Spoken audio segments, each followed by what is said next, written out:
It's your Dockmaster Michael Atilano, and you are listening to the Starboard.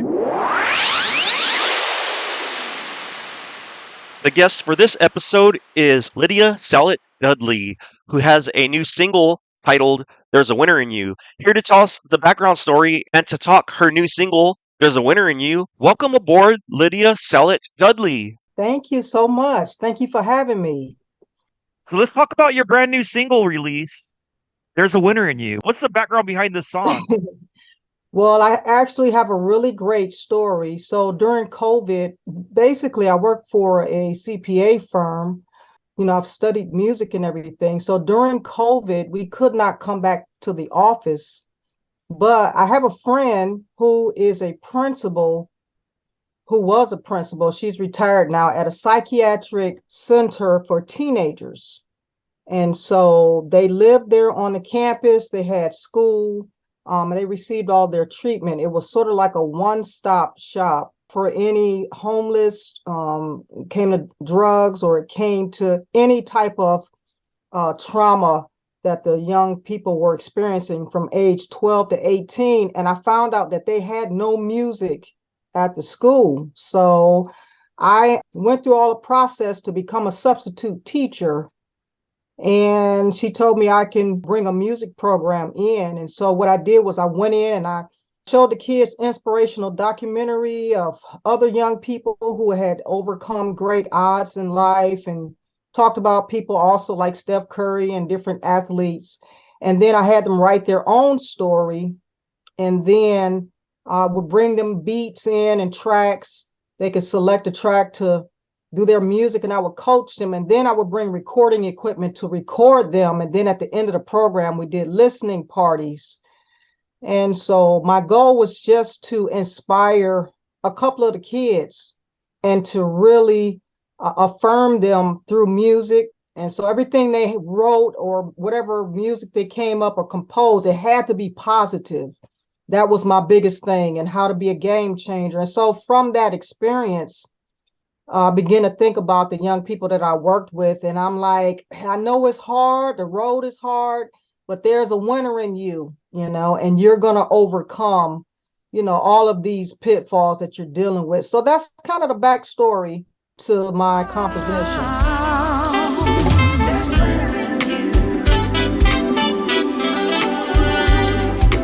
Don't you give up the fight. There's a winner in you. And don't you lay down and die.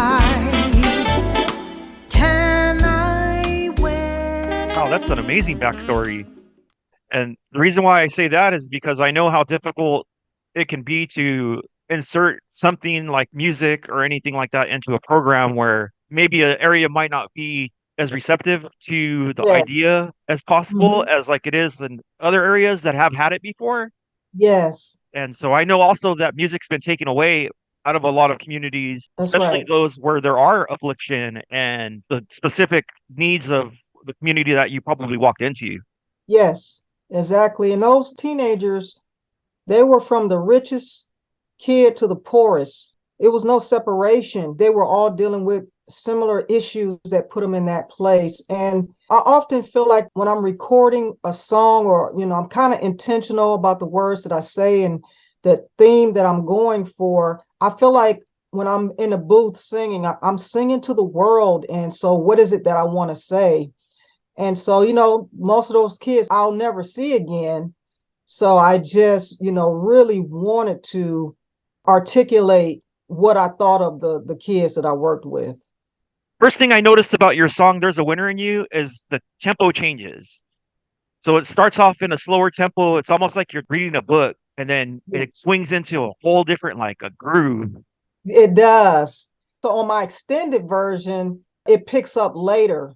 But I figured to do a radio, if you want people to listen to your music and you're not quite sure, you're brand new out there, I was like, I better start this groove a little bit earlier. So my producer helped me just move that groove up because I didn't want to lose the listener. But I actually did an extended version, and I also did a video to that extended version.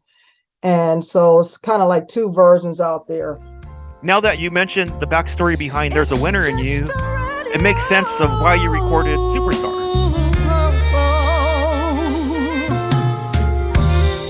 Don't you remember? You told me you loved me, baby. Ooh, ooh, ooh, yeah. Said you'd be coming back this way again and again and again. Oh, baby, baby. Ooh, baby, my baby, yeah. I really love you. Yes, I do.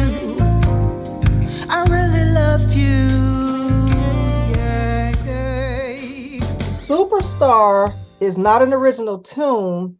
It's actually an R&B tune that was written back in 1973 or so. I cannot call the artist off the top of my head, but Luther Vandross made that song popular, and I just sang my own arrangement. But that song is kind of about a groupie following a rock star and having this fantasy that they could be in a relationship with this person.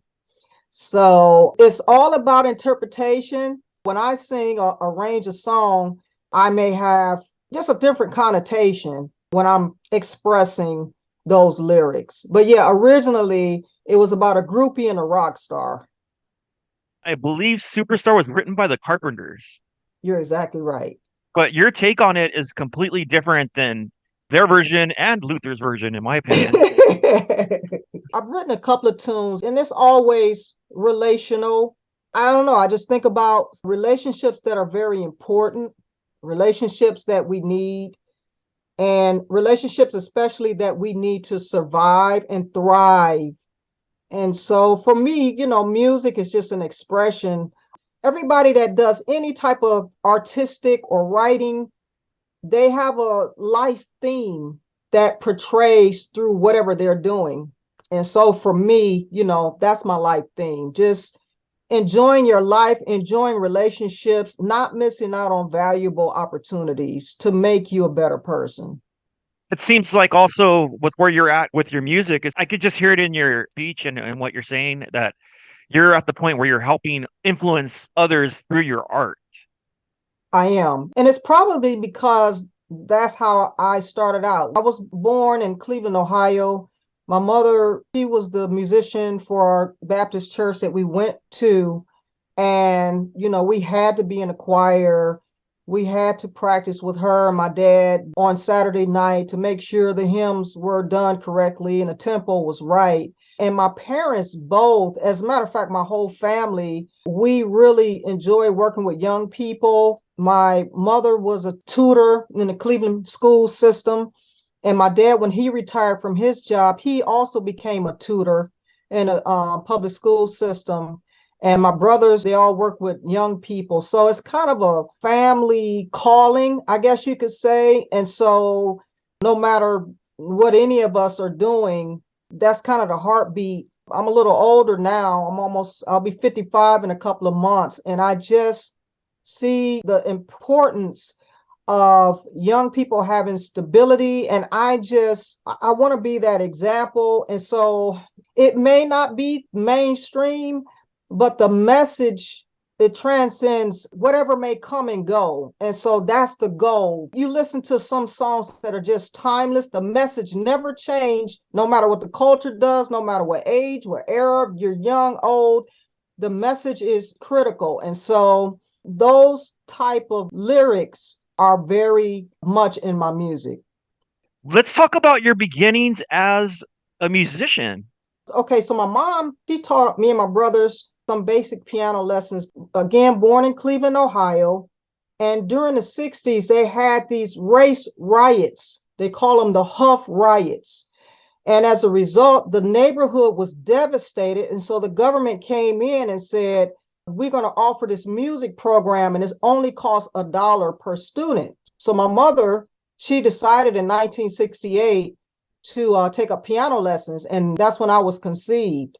So we grew up watching her study classical music, and just it was in the house. And then, she played the hymns and everything. So I started taking lessons, and pretty much by eighth grade, I liked basketball better than I liked piano lessons. So I would always tinker on a piano, but never really committed to it until I got out of college. I went to school for accounting.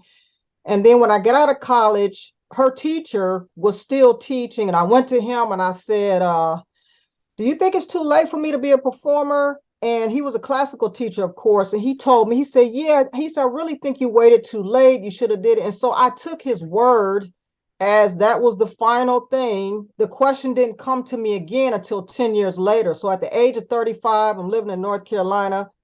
And I just feel this strong urge to study jazz. I wasn't even a jazz listener. Somebody turned me on to a mentor, Eddie Palantonio. I said, I want to learn jazz and find out what it's about. He said, I'm the guy you're looking for, but you got to commit to me for 5 years if you want me to teach you. So I was like, I don't know if I can do that. But long story short, I wound up committing to him, took one class a semester, worked full time, and I ended up getting a master's degree in jazz composition. And so what my goal was initially was to be a studio musician, but I just kept hitting a wall. Like I couldn't break through in my playing to that freedom that everything just was always sounding technical or a struggle. And a friend of mine that knew me from church, he said, why don't you sing? I said, well, I'm not a jazz singer and I don't think, blah, blah, blah. She said, from when I've heard you sing, it seems like your playing and your voice goes together. So maybe you should just try it. And I said, okay. And when I tried it, it just worked. And so that's how I ended up singing jazz music. It seems like it's the theme right now with the story that you mentioned about finding your way to jazz. Everything changed with COVID. Also breaking through to an industry that those jobs were disappearing, the music jobs. And no matter how good of a musician you are or were, unless you happen to strike Eureka Gold somewhere, the industry drastically changed, including radio, including anything in entertainment. Kind of how I wound up here myself with jazz. And your story almost parallels mine, where something got me into jazz, and that was just a certain crossroads. And it's interesting to hear your story because it's a parallel almost to what I can relate with. I'm finding out, and you're right. And I mean, when COVID, man, just before COVID, my opportunities were really picking up. One opportunity that I had just before COVID, but it didn't pan out, was Nina Simone's high school was doing a class reunion and they wanted me to present her music for the class. Boy, COVID took away that opportunity. But what I'm finding out is that even though it was COVID, everything was shut down, but this particular psychiatric center was not shut down because the kids lived there and they were real strict on testing. So you have to, by faith, continue that calling until the opportunities find you. You got to be true to what you really believe, that you have something to contribute to society. And then I think one of the greatest things is I was mentored by a person who was selfless. He made a great impact on my life. I've been mentored by many people, even in the accounting field. And so I just feel like it's my turn to give back. So if no one ever hears my music, but boy, I can empower some kids to keep your head up and keep pushing. That's a sense of fulfillment that I can get, that maybe standing in front of an audience of 10 million people, that's a different type of fulfillment. But to really make someone's life better and to contribute to society, it's just the ultimate right now, especially with all the instability that came out of the COVID situation. And I mean, I was working with kids who could hardly read, could hardly write. So it put everybody on the same playing field. And I think that was the beauty of it. Hearing your stories are actually inspiring me and rethinking of my approach towards things. I actually come from one of those backgrounds of not having a stable home. I lost my mom when I was 4 years old. Wow. And I was raised with my grandparents, but I was also a ward of the court into foster care. So it rings a bell to me. And honestly, through the years growing up and searching for my destination with music and all that stuff, I didn't really have a mentor. I had a lot of people that would tell me, hey, go for your dreams. There comes a time as an individual, you have to Yeah, make your own roadmap. That's what trailblazing is about. that's right. We studied Steph Curry, and I am always interested in anybody that they call a game changer. I want to understand why they are a game changer. And so one of the first assignments for the kids was we were to study some footage and documentary of Steph Curry and look at his before, like why he wasn't accepted by certain colleges. They thought he was too small, the struggle that he went through in his world. And we discuss it.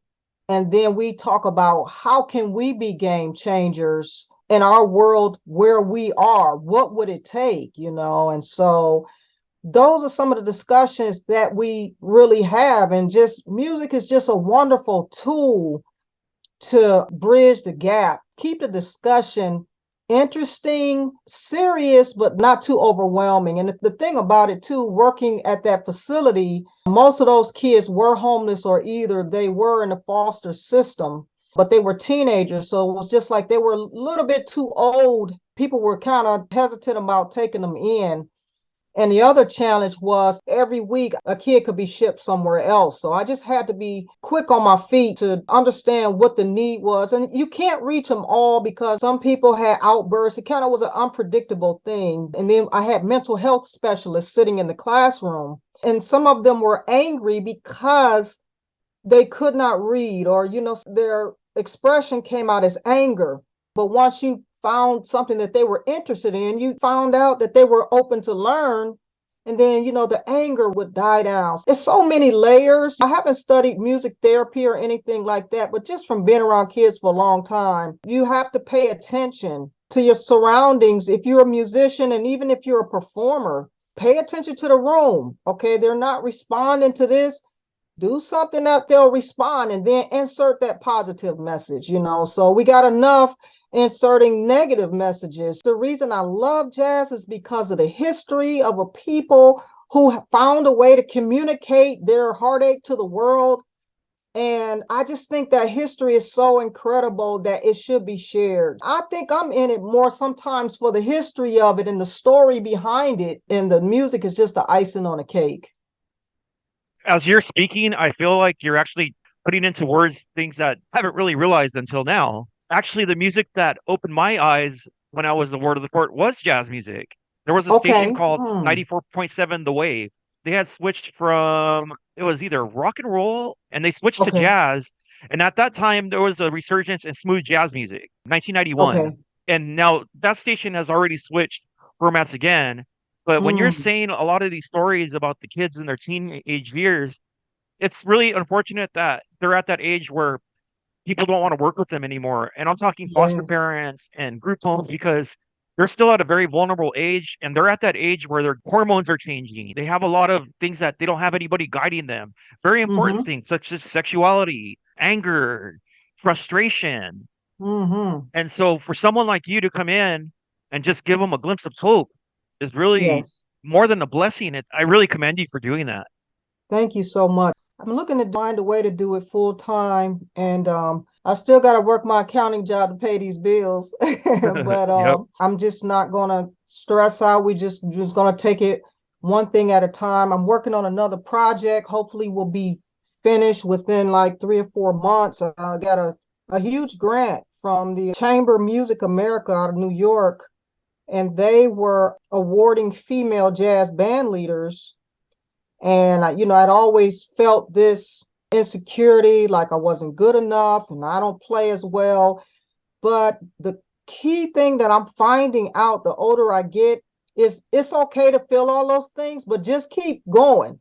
Like keep writing music, keep playing, and you will see yourself grow. And so I threw my name in the hat with that grant, and you have to submit your music and some improvisational pieces, segments of the music. And the feedback that I got, I was amazed, because when I look at jazz singers, I'm like, I can't say I quote unquote see myself as this big jazz singer. But what the grant reviewer, one of the reviewers told me was, They were like, we just couldn't figure out exactly who you sounded like. And so that was a big part of our decisions. They selected like 14 females. These women are killing it. From, I think I might have been the oldest in the group. I got to select a mentor, and I selected Miss Carmen Lundy. And because of COVID, we did like 6 Zoom sessions with her where she just critiqued our music and our performance and, our working together. And it just was an experience that you really can't put a dollar amount on it. So pretty much I've done the bulk of the work. Now I'm going back and putting another layer on some things and getting help with different arrangements. And it's a variety because different people in the band wrote on this project. So it's not just me giving out that same sound. It's like I got to collaborate. So that's what makes it great. Carmen Lundy, yeah, her story is very similar to yours. Your story is so inspiring to me. Every time you're saying a phrase about what's going on, things are Rolodexing as you're speaking. And the main Yes. thing is being a female vocalist, it's always frowned upon in a male dominated world. And I Yeah. feel like the face of jazz right now, presently, is changing. There's a lot of female performers coming out. Candy Dulfer has been around for a while. Mm-hmm. Jessie J. Mm-hmm. There's different artists that are emerging right now and that are really coming into fruition. And I believe that you're one of them. Thank you so much. That is a huge compliment. It's Who are huge. And your one thing, influences? well, I'm gonna be really, really honest. My mother was my first influence.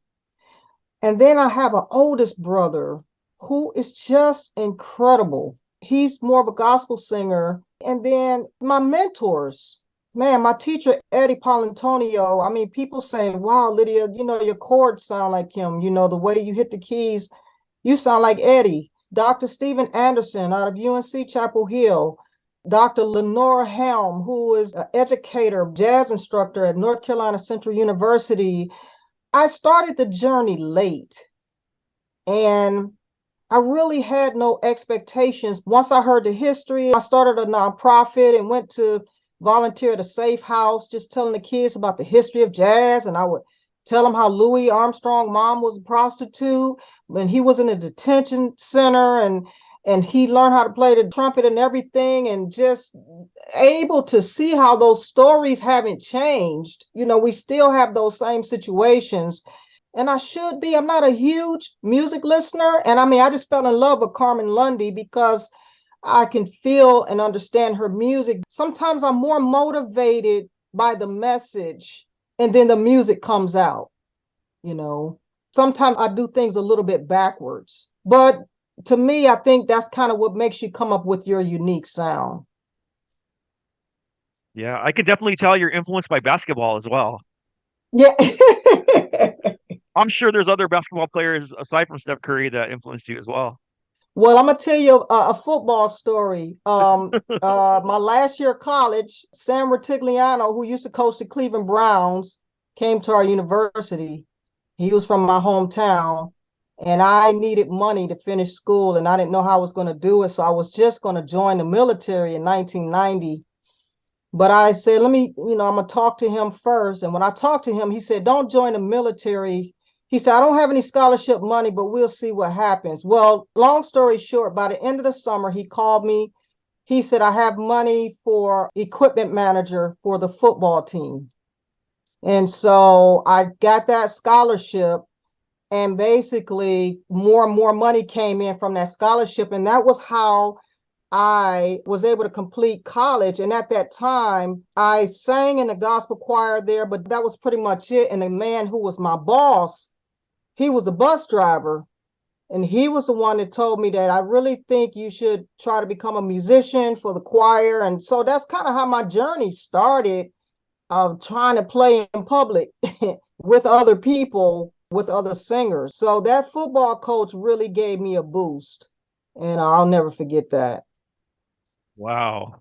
I mean, your story is one like I've never heard before. It's so cool because I feel like you were someone that I would have met somehow, some way. And it's very influential, especially because it's either sports, music, Yeah, or nothing in a there you lot of go. cities. There you go. Yep, that's me. And more people are involved in sports than music. Yeah. Music is frowned upon in cities where sports was dominated, especially in the 80s. I'm not even sure what the kids are really into now. They're into their TikTok and You stuff know, now. the video games have so taken over, and I'm not as tech savvy as I would like to be. Last year, I took a Photoshop class to try to learn how to do characters and things like that because I was like, I got to be able to relate to these kids. But it was consuming every bit of my time and I just had no time for music. It's the tech world. I mean, and it can suck you in. You wind up not having a lot of substance because all of your strength and energy is being poured into video games or social media, which is a false pretense or a false setup. That's why I try to do the music. And, the program that I did with the kids at the psychiatric center, the name of the program was Let Your Voice Be Heard, because they are always told to be quiet, follow directions. And I just want to create that space that they can get to know themselves. I remember going to a retreat one time, and the person there told us to write a letter to our older self. And I had never done that before. And I just began to write, I'm really proud of you. You weren't perfect, but you hung in there. And then we turned the letters in to the facilitator. Then maybe 6 months later, they mailed us a letter. And the words touched me, even though they were from me. That shows you how the mind works. You just lay your eyes on those positive words, and it just creates some chemical action in your brain that's good. As musicians, we have so much to offer, and we should take our calling serious. You got to do a lot of soul searching. You're not going to be perfect, but when you set out to really empower someone else for the good, you can't lose. You just can't lose. So what's the next step with your songs? Are you working on a full album? I am. I'm working on a full album. I think we got about 8 songs. So what I'm trying to do is just find ways to let people know that my music is out here. As a musician, a lot of times you're on a musician's budget, so you have to do a lot of the groundwork and legwork yourself. Down here in North Carolina, Raleigh, Durham, there's a nice jazz community of young people. And so my goal is to do the legwork on how to get your music out there, get your voice heard. And then I want to be able to set a trail for them to follow. Look, this is how you go about this. Finishing the project is a huge task. We're probably going to get a video made for one of the songs, and then I'm going to work on the promotions. Where can we find your music currently? Currently, I'm on all digital platforms. My website will lead you there. You could just put in carolinajazzgirl.com and my website will come up, and all the links to iTunes, Amazon, Spotify, they're all there. Or you could put in Lydia Dudley Jazz. It'll come up that way too. Well, Lydia, it's been a pleasure talking with you. I really enjoyed You talking too. music and hearing your background story. Can everyone Yes. check out Lydia Dudley? That's Lydia Salett Dudley as well, if you want to check her out on Facebook. Yes. And look her up. There's links to her music, and you can find her on all the streaming platforms. You've been listening to the Starboard with special guest Lydia Salett Dudley. I'm your Dockmaster Michael Atilano. Thank you for listening. To find out more about the Starboard podcast, look me up on Facebook. That's Dockmaster Mike on Facebook. And there you can find links to our guest and to our past podcast episodes.